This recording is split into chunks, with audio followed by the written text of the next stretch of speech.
Eu sigo aqui no jornal com essa repercussão aí do tarifácio, especialmente sobre as exceções anunciadas hoje pela Casa Branca. E um dos setores, então, contemplados é o do suco de laranja. Por isso, eu vou conversar agora com o Ibiapaba Neto, que é diretor executivo da Citrus BR, sobre esse assunto agora. Muito boa noite, Ibiapaba. Boa noite, é um prazer estar com vocês aqui mais uma vez. Prazer é todo nosso. A gente estava comentando aqui desde cedo, né, que foi uma reviravolta agora no meio da tarde, diante do que a Casa Branca anunciou aí com essa isenção, né, com a volta dos 10% para mais de 600 produtos. O setor do suco poderia perder, então, quanto, não é, se isso não fosse aplicado? Mas como é que, antes disso, como é que vocês estão repercutindo aí diante desses 10% agora, não é, aplicados pelos Estados Unidos? Foi um alívio? Ah, não tenha dúvida, né? É um alívio bastante grande. Eu posso até dizer que é um alívio de 3,6 bilhões de reais, que seria o impacto caso a tarifa de 50% ela impactasse o setor. O que a gente precisa ter em mente? Quer dizer, que essa exceção tarifária para o suco de laranja, ela claramente é uma concessão feita para as empresas americanas e não para as empresas brasileiras. Explico. O mercado americano de suco de laranja, ele depende de 70% de suas importações são de suco de laranja brasileiro.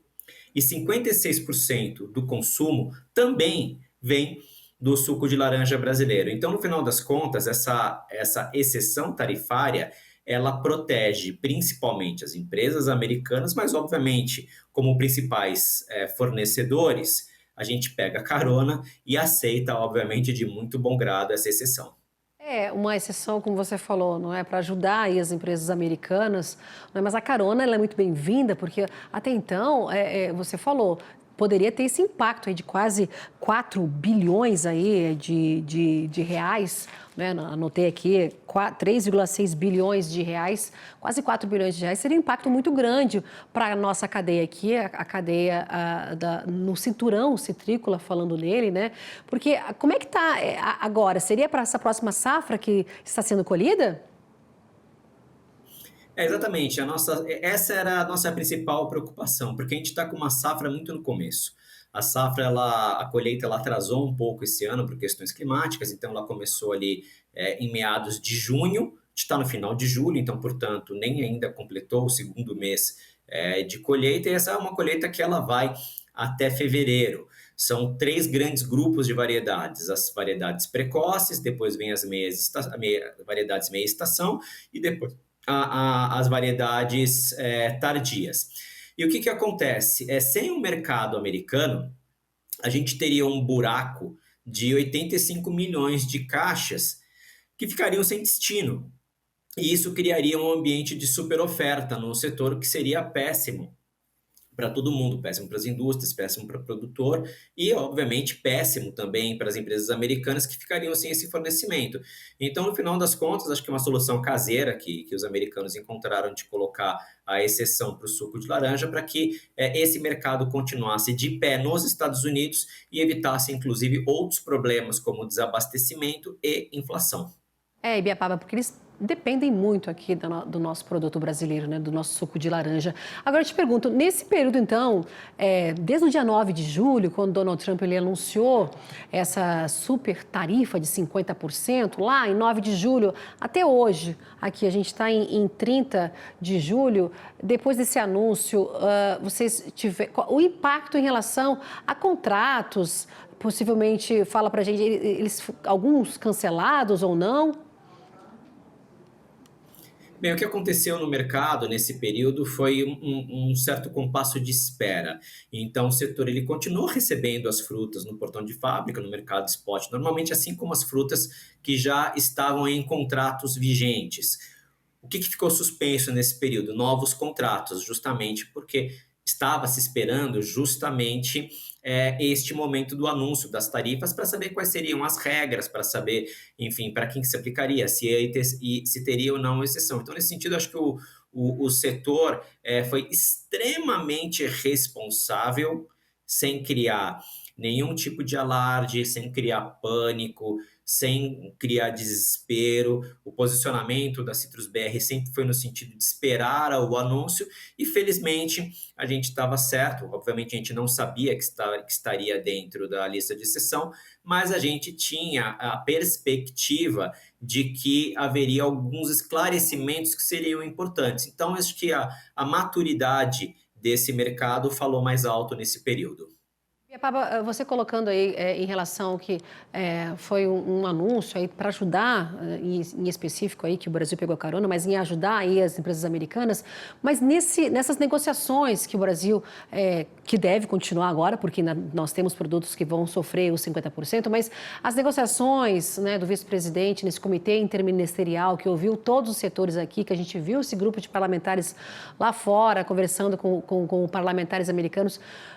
Tudo isso que está sendo construído, que foi construído, você acredita que também ajudou aí no suco de laranja e também em outros produtos?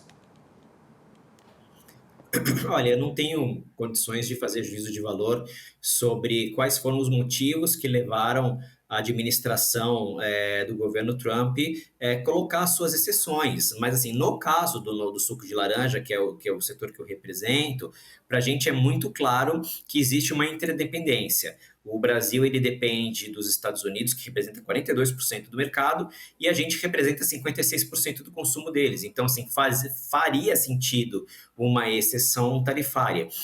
O que estava em dúvida, né, a questão era se o que era mais importante no nosso caso aqui, se era prejudicar as empresas exportadoras brasileiras ou manter as empresas americanas com saúde financeira.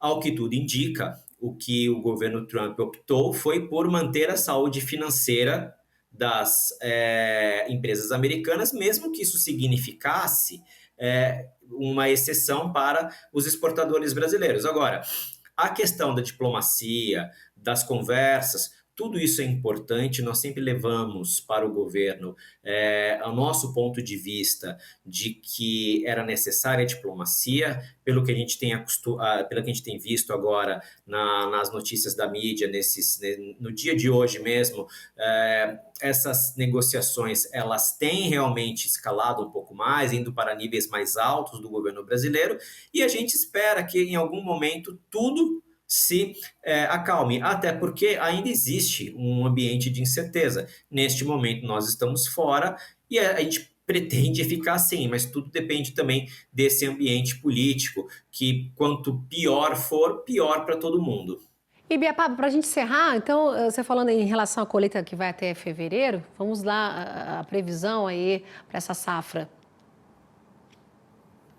Olha, essa é uma safra que ela é 315 milhões de caixas, ela é uma safra 36% acima da safra anterior, então ela já era uma safra considerada grande para os padrões de demanda que a gente tem hoje. Quando a gente acompanha os preços do CPEA, já houve uma acomodação de preços por conta dessa oferta, que ela é maior. Por um lado, é importante porque a gente precisa recompor estoques. Agora, em outro lado também, isso sempre causa aí uma apreensão no mercado, porque sempre acontecem essas acomodações que fazem parte também aí do dia a dia de indústrias e produtores, também não é nenhuma novidade. Tirando este grande bode da sala agora, que seria a tarifa de 50%, a gente pode começar a voltar para uma vida melhor, esperando, uma vida normal, né? Esperando que não haja mais soluços aqui para o nosso setor e que essa exceção ela continue aí, não só ao longo dessa safra, mas enfim, sem mais problemas adiante. Que assim seja, então, Ibiapaba Neto, o diretor executivo da Citrus BR. Obrigada pela gentileza dessa conversa aqui com a gente hoje, nesse dia aí que foi de muitas reviravoltas. Viu, o Ibiapaba? Boa noite e até a próxima. Muito obrigado. De tédio, ninguém morre aqui. Tchau, tchau, viu? Até a próxima.